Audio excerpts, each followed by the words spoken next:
Estamos aquí, como podrán ver, en el set con nuestra invitada. Ella es la artista plástica Wendy Castro, que recientemente acaba de inaugurar una muestra en la ciudad de Trujillo. Bienvenida al programa, Wendy. ¿Cómo estás? Gracias por la invitación. Bueno, sí, acabo de inaugurar una muestra, creo que es mi quinta muestra individual. Sí, es una, en realidad estoy mostrando obras que realicé en pandemia, en su mayoría, y otras obras que he realizado anteriormente, ¿no?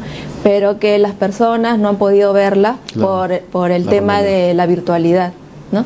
Entonces, y bueno, y en Trujillo tampoco, porque son obras que yo mostré acá en Lima, y por este tema de la pandemia y también el centralismo que hay mucho acá en el país, ¿no? A veces muestras no se pueden ver en otras regiones, en otras provincias. Por favor, para que los televidentes se contextualicen, ¿cómo se llama la muestra y dónde se está exhibiendo? Desde Nosotras se llama la muestra, se está exponiendo en la Galería Huaco, que se encuentra en la Avenida Larco en Trujillo. Ahora, esta muestra o esta exposición que estás realizando, digamos, es un poco regresar a Trujillo, porque tú estudiaste en la Escuela de Bellas Artes de Trujillo, Macedonio de la Torre, ¿no? Claro. ¿Después de cuánto tiempo regresas a Trujillo? En realidad, yo siempre voy a Trujillo, ¿no? Y realizo actividades también algunas. El año pasado hicimos una muestra que se llamó Cartas para Sanar. ¿Presencial? Sí, con un colectivo que tenemos con Clara Bess y Allen Ladd, de Archivo Histórico de Mujeres Artistas. Y bueno, realizamos esta muestra. Ahora estamos por inaugurar una también parecida en Arequipa. En la Galería Sismo. También estamos haciendo bastante gestión, tratando de visibilizar el trabajo de mujeres artistas de regiones, ¿no? Y bueno, yo no soy trujillana, yo he nacido en Lima por circunstancias de la vida, pero yo soy de Huacho, ¿no? Mi familia es de Huacho. Sin embargo, he vivido algo de 18 años en Trujillo, y he estudiado en Trujillo, y casi toda mi actividad artística, ¿no? Se puede decir, la he desarrollado como artista trujillana, ¿no? Entonces, por eso figuro yo como artista trujillana. Ahora, Wendy, quiero leer algo que me parece interesante. El primer párrafo solamente de un texto de Juan Peralta. Yo creo que Juan Peralta es uno de los curadores, historiadores más respetados del país, ¿no? Que escribe sobre tu trabajo, ¿no? Juan Peralta señala: Wendy Castro es una artista que trabaja desde el silencio, sorteando retos, contratiempos y también asuntos de salud. Su día a día lo comparte entre la creación artística y la gestión cultural. Es decir, de alguna forma has venido remando contra la corriente para consolidarte poco a poco en este mundo cultural de pintura donde es muy peleado y no hay espacios, ¿no? En realidad siempre que se habla de artistas plásticos, ¿no? Dicen, uno se imagina que somos pintores, ¿no? Y si tú te das cuenta, yo, bueno, si bien es cierto, estudié pintura en la Escuela de Bellas Artes, pero casi no realizo trabajo con pintura. Entonces hago trabajos multidisciplinarios, ¿no? Que tiene que ver más con grabado, creo. Pero según lo que más o menos me pueda funcionar de acuerdo a la temática que yo estoy trabajando, ¿no? Y ahora, si bien es cierto, ser artista en nuestro país es muy difícil, ¿no? Y ser gestor cultural es mucho más difícil todavía, porque a la hora que tú realizas proyectos, tienes que conseguir fondos económicos, tienes que desarrollar un montón de pasos para poder llevar a cabo tus proyectos, ¿no? Y bueno, yo trabajo pues a la parte en una asociación cultural. El año pasado ganamos un fondo de estímulos económicos del Ministerio de Cultura. Y bueno, básicamente nos dedicamos a apoyar a personas con escasos recursos económicos a través del arte, un poco capacitándolos en arte, en artesanía, para que estas personas puedan tener un medio con el cual puedan subsistir, ¿no? Insertarlos un poco a las industrias culturales. Wendy, has dicho algo importante, ¿no? Ser artista es difícil. En el país, en el Perú, ser artista es difícil, pero tú has sido artista, mujer y madre. Creo que has tenido que enfrentarte a varias situaciones, ¿no? ¿Cómo has podido sobrellevar todo eso? No sé.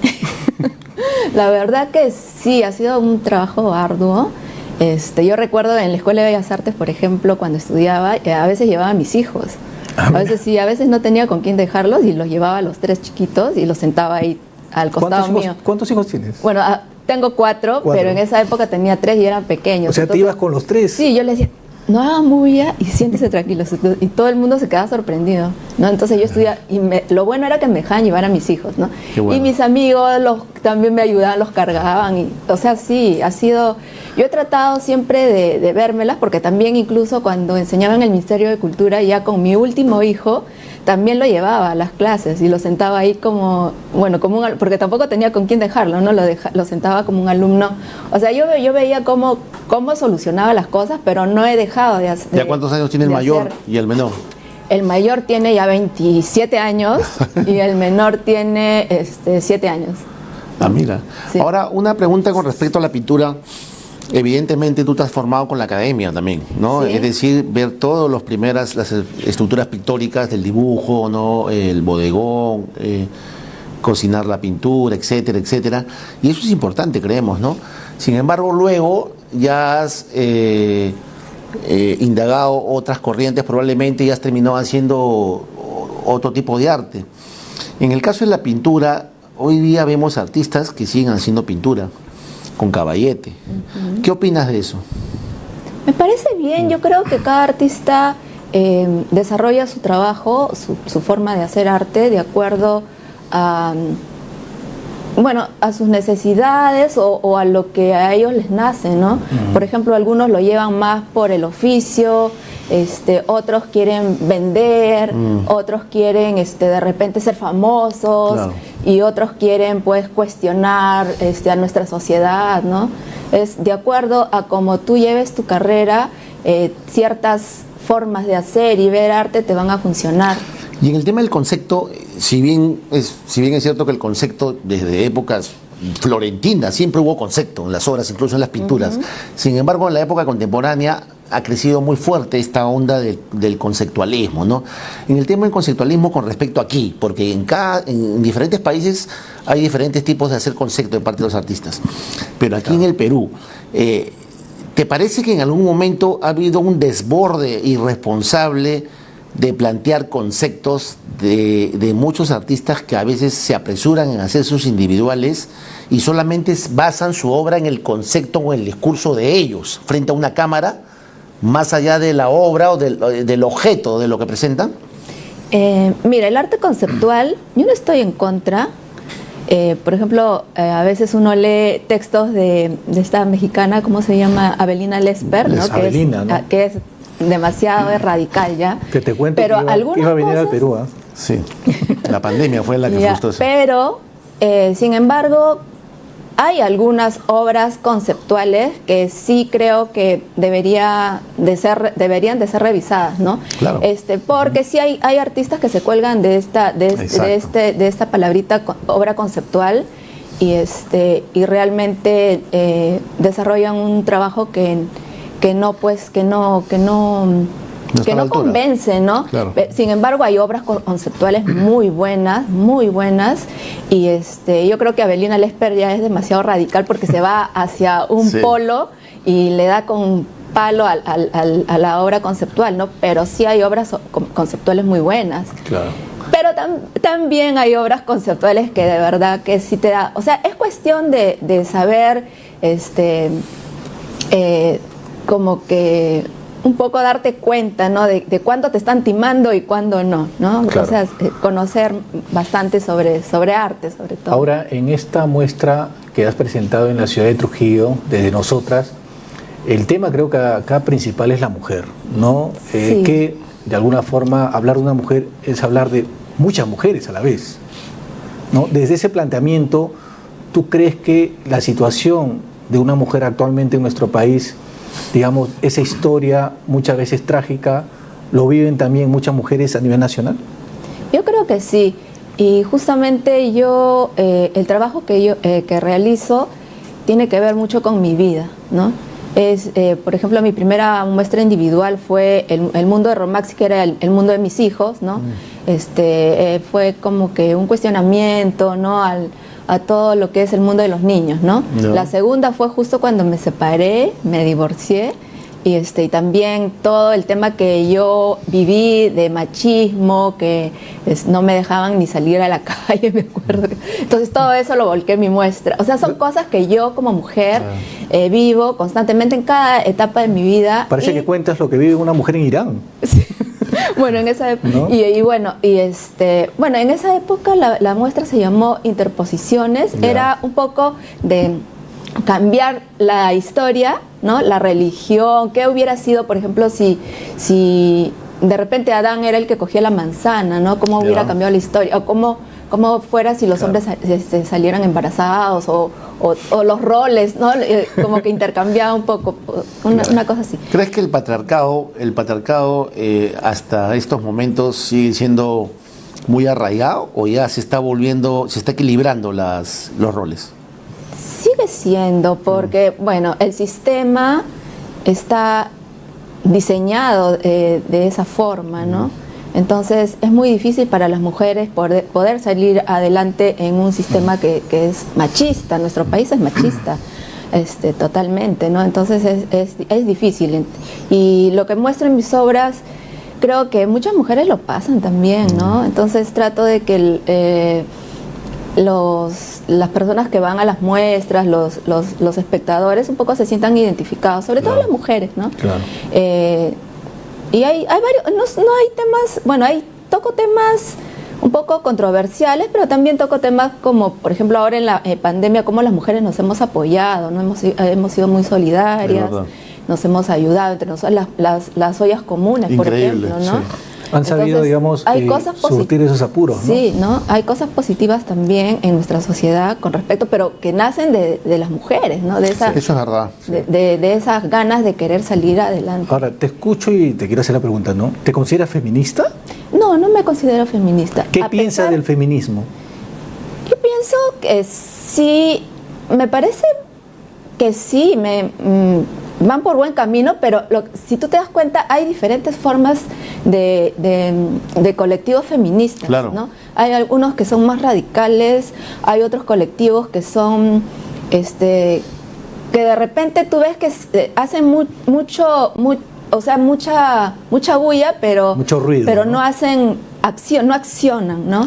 Entonces hay varios colectivos, hay de diferentes, desde diferentes posturas, Sí. y a mí me parece que sigan existiendo más colectivos feministas, ¿no? Porque Ahora, te lo preguntaba porque tienes un hijo pequeño de 7 años, es varón, es hombre, ¿no?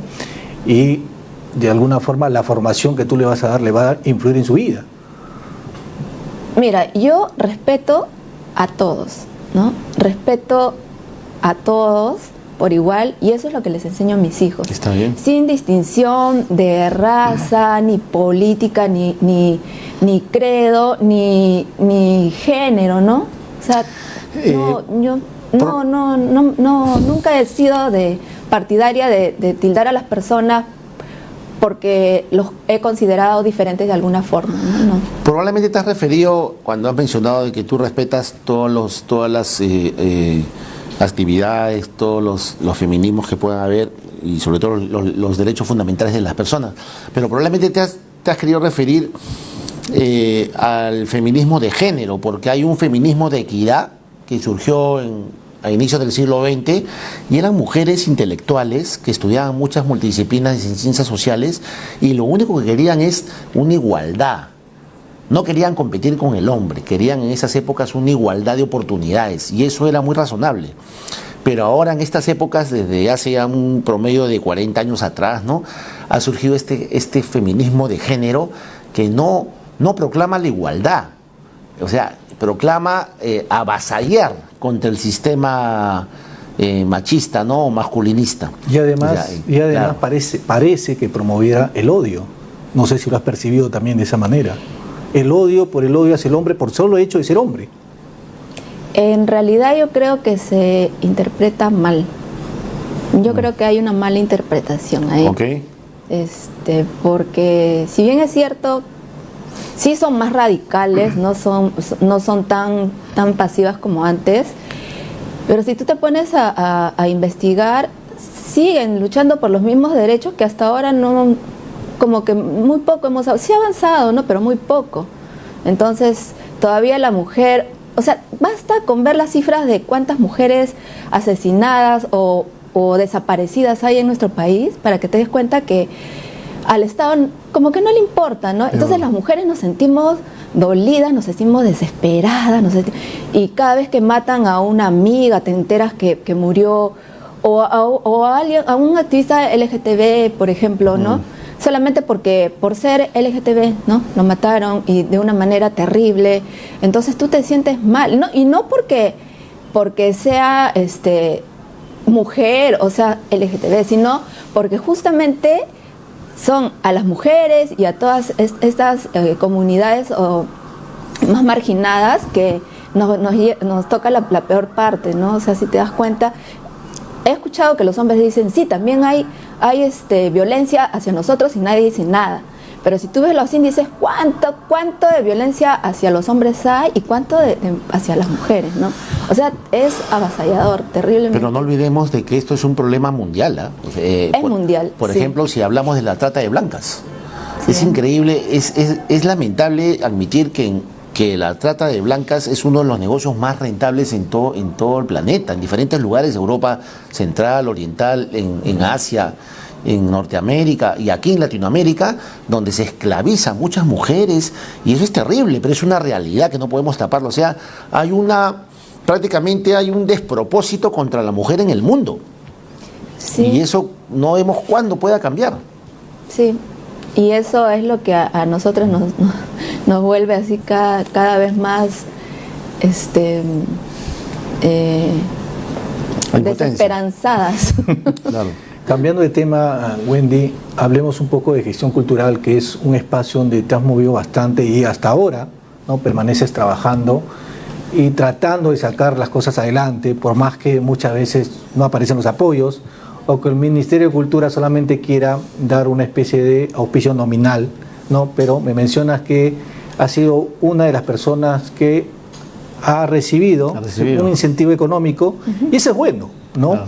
Porque también la crítica que se le hacía al Ministerio de Cultura era donde siempre los incentivos económicos se repetían a las mismas personas o al mismo grupito de siempre, ¿no?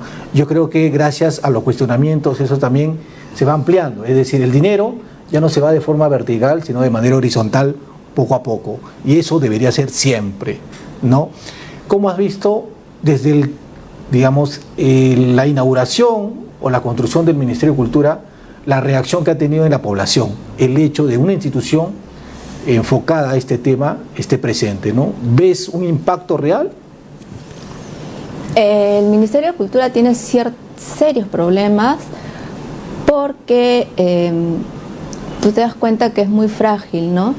Cada vez, no sé cuántos ministros han pasado ya, ¿no? 17, y cada vez que cambian los ministros también cambia todo, pues su política. Entonces tú te das cuenta que hay ciertas políticas que están yendo correctamente y de pronto llega una nueva gestión y la dejan de lado o empiezan desde cero, ¿no? Porque también hay ese tema, ¿no? Dicen, no, esa no es mi gestión, entonces sí. no, porque va a salir el nombre del anterior funcionario y nosotros vamos a empezar de cero. Y eso atrasa un montón. Y son temas muy egoístas, ¿no? Porque no lo hacen pensando en el pueblo, en las personas. Entonces eso atrasa bastante. Sin embargo, hay varios programas y proyectos muy interesantes desde el Ministerio de Cultura que se están llevando a cabo, ¿no? Pero todavía falta un montón, ¿no? El Ministerio de Cultura falta bastante, ¿no? Sobre todo la Política Nacional de Cultura, que ha sido aprobada hace poco, también, ¿no? Te das cuenta que falta ahí más voces, ¿no? No ha sido consultado por comunidades indígenas, no contactados con comunidades de repente afrodescendientes, ¿no? Siempre se consulta con grupitos, ¿no? Claro, no, es que esto parece el Ministerio de Cultura de Lima y no del Perú. A pesar que hay un viceministerio de interculturalidad. Sí, pues entonces, por ejemplo, cuando hubieron estas mesas de consultas, la que hubo en Trujillo, ¿no? Fueron invitados, pero a dedo, como se dice, ¿no? Círculos cerrados. Entonces, círculos cerrados. Entonces, yo no veíamos, nosotros desde APOC, ¿no? Desde la Alianza Peruana de Organizaciones Culturales, no lo veíamos con buenos ojos porque, bueno, nosotros trabajamos de abajo hacia arriba, Claro. ¿no? Preguntamos primero a los ciudadanos, a los vecinos, ¿qué deseas que cambie en tu ciudad, en tu barrio? Y en base a esa data recogida empezamos a Así se trabajar, trabaja. ¿no? Claro. No de arriba hacia abajo. De arriba hacia abajo, los grandes intelectuales, los estudiosos, diseñan según la visión que ellos tienen de la sociedad, que es una visión sesgada porque de repente Sesgada. ni siquiera conocen los barrios, ni el Interesante interior lo que del dices. país, Ni por foto. nada. Entonces ellos hacen su diseño normalmente copiado de otros países desarrollados, porque Claro. si te das cuenta, los ministerios, los programas, los puntos de cultura incluso son copiados de Brasil, de Colombia, De los, ¿no? Argentina. Entonces ellos hacen su diseño súper, lo máximo, tú ves cuesta cantidad de plata en pagar consultores y todo, Sí. y después se dan cuenta que no funciona porque no cumplieron, no satisfacieron esas necesidades que tenían esas personas, porque nunca les preguntaron realmente qué es lo que tú necesitas, Son ¿no? inverosímiles, es cierto. Y yo recuerdo mucho, por ejemplo, un alcalde en Huacho que cambió todas las veredas y puso unas losetas, ¿no? Con lo máximo. Y las personas con discapacidad no podían pasar por ahí. Se empezaron a caer, la gente se cayó, los ancianos, los ciegos, ¿no? ¿Por Terrible. qué? Porque ellos dijeron, ay, esto va a estar bonito, pero nunca le preguntaron a las personas si realmente iba a funcionar, ¿no? Claro. Interesante. Esa es la política. Claro, y sobre esto de copiar el nombre o los modelos de otros países, siempre he sido crítico en el sentido de que aquí se creó un viceministerio de industrias culturales, También. pero no tenemos una industria cultural en el Perú. Lo que yo siempre digo, hay un mercado que está en crecimiento, porque para tener una industria cultural se necesitan políticas para la cultura que no hay. El Congreso mismo ha estado durante mucho tiempo tratando de sacar esta ley del cine, ¿no? Que está ahí, pero bueno, le faltan todavía muchas cosas, pero sí ampliamos esto en el sector de las artes plásticas, de la música, del tema de la calle misma o de los artesanos en general, faltan muchas cosas por hacer. No tenemos una cinemateca, por ejemplo, o sea, el archivo donde guarde la memoria de todo lo que se ha hecho en este país en el cine. Mira qué año Sí, estamos, sí, 2022, y todavía no lo tenemos. Colombia lo tiene, Argentina lo tiene, México lo tiene, Es y fundamental. Perú no lo tiene. ¿De qué estamos hablando entonces? No hay memoria cinematográfica, lamentablemente. Claro, eso vuelve nuevamente a lo que yo estaba diciendo, deberían empezar de abajo, ¿no? Recopilar todos los archivos, cuidarlos, empezar a construir desde abajo,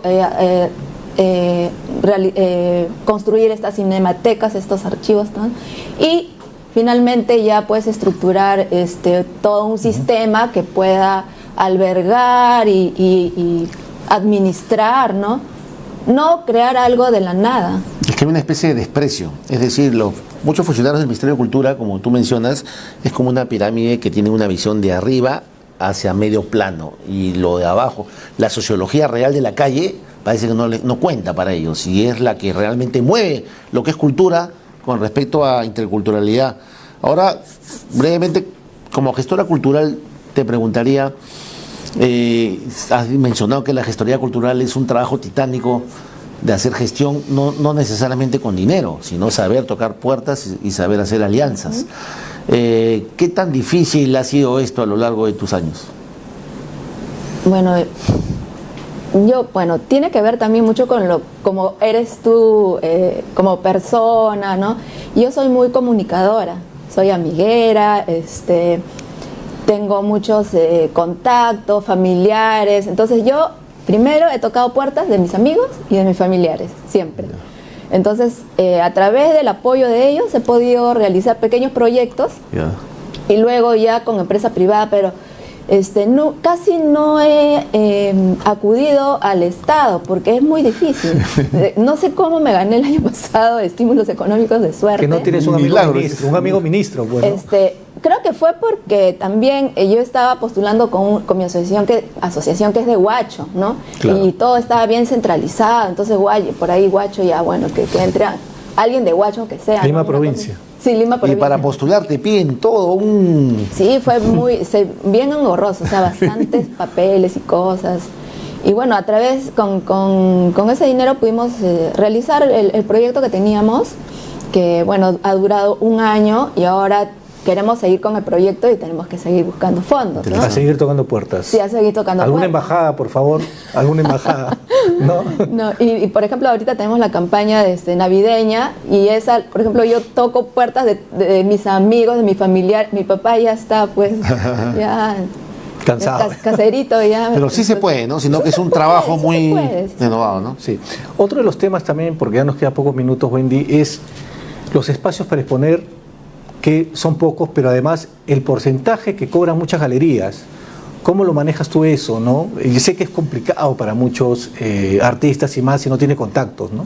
El otro día justo leí un artículo que escribió Luis Lama, me pareció muy interesante y bueno, ahí él pues pone más o menos el poder que tiene cada autor. Cada actor dentro de esta cadena, ¿no? Dentro de esta cadena, ¿no? Sí. Entonces, sí tiene mucha razón. O sea, yo, por ejemplo, yo como artista no puedo vender sola sin una galería. No tengo los contactos, ¿no? No tengo los contactos, no tengo la plataforma, el escaparate para poder vender mi obra. No podría hacerlo, ¿no? Necesito de la galería. La galería necesita de mí. Para realizar una exposición seria en una galería necesito de un curador serio, ¿no? Que también me apoye a estructurar todo pues mi concepto y elija las obras que puedan funcionar. Es toda una cadena que nos articulamos en realidad, ¿no? Pero ¿no lo ves desmedido que cobran el 50% de comisión? Creo que ahorita estamos en ese nivel ya. Bueno, a mí no me... Bueno, hay galerías, ¿no? Hay galerías. Depende de cada artista. O sea, los artistas también... ¿Por qué pasan estas cosas? Porque los artistas nos dejamos también, claro. ¿no? Entonces dejamos que venga, por ejemplo, yo no vendo obra de arte, por ese lado también, ¿no? No puedo opinar mucho, porque mi trabajo no lo he tomado así como por la parte comercial, porque siempre ha sido muy difícil para mí vender. Entonces he tratado de hacer otras actividades como gestión cultural o mis talleres de arte, ¿no? Para poder subsistir y poder trabajar de manera libre todo lo que es mi trabajo artístico, ¿no? Pero cuando he tratado de vender, he encontrado también compradores que piensan que tú estás pues súper angustiado por dinero y de lo que tú le estás ofreciendo el precio de la obra, te quieren pagar creo que el 10%, una cosa así. Y en cuotas. ¿No? Sí, entonces, sí. Y te dicen ya, pues como que si quieres, si no, o sea, claro. Y los artistas muchas veces se dejan. No hay un respeto. ¿No? Se dejan. Otra, que el artista piensa que ya, yo voy a vender en mi taller, pero le voy a quitar el porcentaje que la galería cobra, ¿no? Y eso también está mal, Claro. porque el daño no le hace a la galería, sino es a todo el mercado del arte, ¿no? Entonces nosotros mismos también tenemos la culpa de estar en esta situación. Wendy, pero para conocer más de tu trabajo y saber dónde comprar, ¿tienes alguna página web, un número de teléfono, no sé, algo para que la gente se contacte contigo? Sí, tengo mi página web, estoy en Instagram como wendy.castro.deza. Y bueno, sí. ¿Algún próximo taller probablemente? Sí, bueno, estoy dictando mi taller de manga, anime y manga, que vamos a empezar la próxima semana, es taller virtual. En enero y febrero vamos a ya empezar los talleres presenciales. Para todo tipo de personas que no tengan ningún conocimiento, puede ser, Sí, ¿no? Desde ajá. cero. Sí, desde cero. Interesante. Para acabar, esta experiencia que tuviste trabajando en el Congreso, Wendy, en una comisión tan importante como la de inclusión social, siendo artista, ¿qué sacaste de positivo de todo ese tiempo, ¿no? En el Congreso de la República, un lugar donde la política es un tema bastante complicado, ¿no? Lo que aprendí fue que los congresistas no hacen nada de leyes. O sea, los que hacen las leyes son los asesores. Los que manejan el Congreso en realidad son los asesores. Entonces el asesor se puede venir con la ley de Pepito los Palotes Y él es el que se encarga también de hacer firmar a los demás congresistas, pero a través de los demás asesores. O sea, los congresistas en realidad están pintados. Los están desnudando. Sí. Se la llevan fácil los congresistas. Los que hacen toda la chamba son los asesores. Bueno, y en las leyes aparece el nombre del congresista, pues eso ya, Claro. yo hice la ley, pero es un engaño para el congresista en realidad. Y te das cuenta que hay mucha ignorancia en el Congreso. O sea, los asesores se los almuerzan a los congresistas, así, diciéndolos así. Pregunta final, Wendy. ¿Por quién votaste? ¿Por Castillo o por Keiko? Si se puede saber. Yo voté por Castillo, ilusionada en un cambio, pero bueno, ya estamos viendo cómo ¿Estás está y desilusionado? estoy, sí, pues ya. Cometiste el error como muchos. Pero eres sincera porque lo estás admitiendo, porque hay muchas personas que lo niegan, ¿no? Yo sí soy sincera y también puedo decir que ya ni más me meto a estos temas políticos. Por Castillo me he peleado con un montón de gente y de verdad que te das cuenta ahora que pasa el tiempo y no vale la pena, ¿no? Por personas que ni siquiera te conocen y estar. Exacto. ¿no? Entonces yo ahora ya no opino, ¿no? Sobre política. Porque, bueno, también la política te das cuenta cómo está, ¿no? Decepciona mucho ahora con los últimos resultados a nivel nacional, no solamente aquí en Lima, a nivel nacional. Sí. O sea, debería, como decían al comienzo, haber esta opción del voto... Voto facultativo. Voto facultativo. Claro, que no sea porque obligatorio. Si no estamos obligados a votar por corruptos, por locos, por asesinos... Es que no lo reforman porque no conviene, güey. Entonces, El menos malo, como dicen. ¿no?